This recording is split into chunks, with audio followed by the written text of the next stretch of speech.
Welcome. This is James Corbett of CorbettReport.com with your EyeOpener report for BoilingFrogsPost.com. As anyone who has logged onto the internet in the last 5 years is all too aware, social media websites have exploded in popularity to the point where they are virtually impossible to avoid. Facebook is expected to hit 1 billion users later this year. Twitter handles almost 300 million tweets per day. Every second, 1 hour of video footage is uploaded to YouTube. With this rise in popularity of social media has come an attendant rise in another trend: the dinosaur media's attempts to portray these websites as revolutionary tools for freedom-loving people around the world. It's being called the Twitter revolution, a protest of Iran's election outcome. Iranians using Twitter, YouTube, texting, cell phone videos, any social media they can to mobilize and tell the world what's happening in their country. It's a communications revolution with global implications for repressive governments trying to control the internet and social networking. And of course, I imagine that there's been a lot of reaction online, Evan, to these events in Tunisia and in the wider Arab world. What have you been reading exactly? That's right. Twitter has been very active over the past day or two. People seem somewhat amazed that they're able to see such a momentous event essentially unfolding live on their own computers. Egypt's uprising is a real movement that was born in a virtual world, led by young, educated activists like Ahmed Salah, who understand the power of social networking. Millions of Egyptian youth live on Facebook. A call for action went out on Facebook, which initially reached more than 1 million people and was then amplified by a torrent of Twitter messages.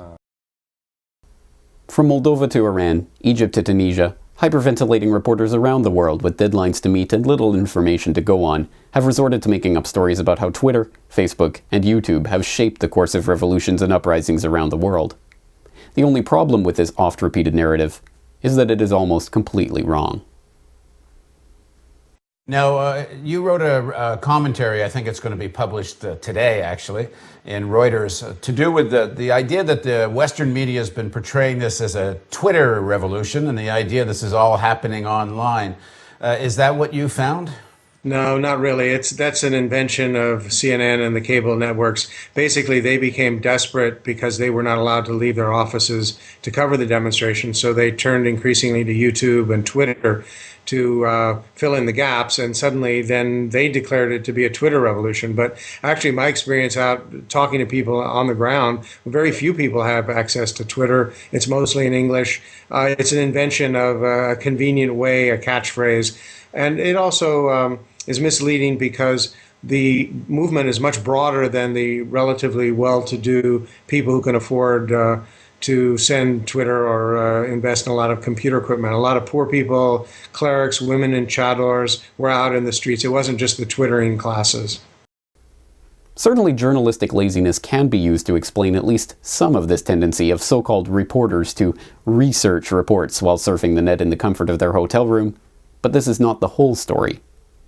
In fact, the entire myth of the social media revolution has been carefully constructed by US State Department-linked NGOs with a vested interest in overthrowing unfriendly regimes in certain parts of the world. And it is this story, when put together, that paints these so-called social media revolutions in an altogether darker light. One of the men who has been influential in shaping the narrative of how social media websites facilitate the democratization of authoritarian regimes is Evgeny Morozov, a visiting scholar at Stanford University and former fellow of George Soros's Open Society Institute.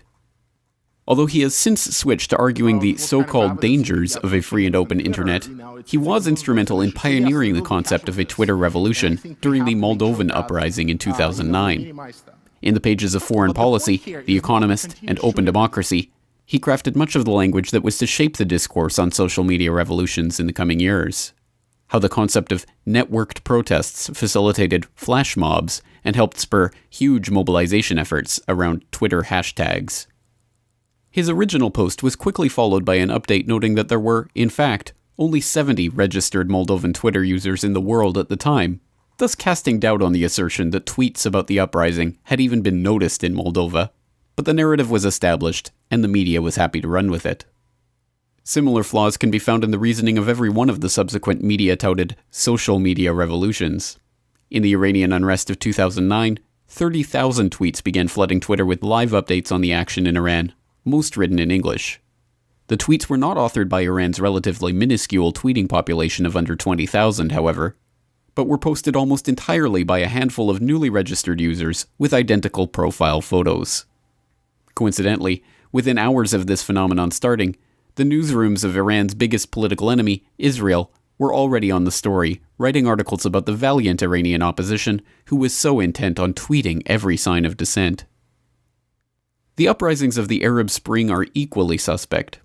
Despite widespread reports of Twitter's importance in Tunisia, Egypt, and Yemen, the number of Twitter users in the three countries combined is less than 15,000. Facebook hardly fares better, with penetration in Egypt reaching just over 4.5% in July of 2010, far less than anything broadcast on any of the major television networks. Although the proponents of the Twitter revolution myth are comfortable admitting that the entire phenomenon has been blown out of proportion by the media, one thing that they explicitly refuse to examine are the motivations behind these revolutions in the first place. In 2010, Evgeny Morozov himself gave a keynote address at the Berlin Republika conference in which he goes out of his way to avoid addressing the fundamental issue of why these US unfriendly governments are being overthrown and whose interests these revolutions really serve. And again, I just want to make a disclaimer. A lot of people, and I think for good reasons, doubt the very premise that we should be democratizing, any region with any technology or any aid, right? And I think it's a position which is probably more popular in Europe than in the US. And we can probably have an entire conference on this, whether we should actually be doing anything to democratize the Middle East or Central Asia. I'll just leave it on the margins, assuming for the purposes of this talk that for whatever reasons, this work will continue and the governments will continue in the West will continue supporting those efforts. So it's not anyhow, a moral take on whether we should be doing it or not.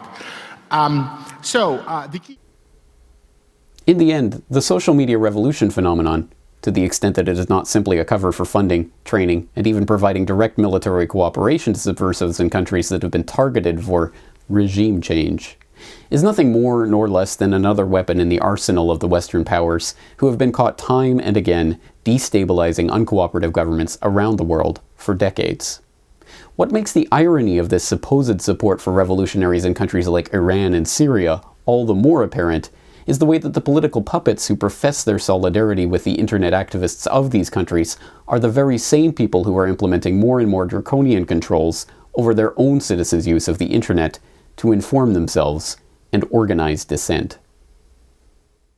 In August of 2011, while the media and the political class were still soiling themselves with delight over the supposedly spontaneous uprisings that supposedly took place via social media in the so-called Arab Spring, the Bay Area Rapid Transit Authority shut down cell phone service throughout the BART network in order to quell a planned demonstration over the shooting death of a passenger the previous month.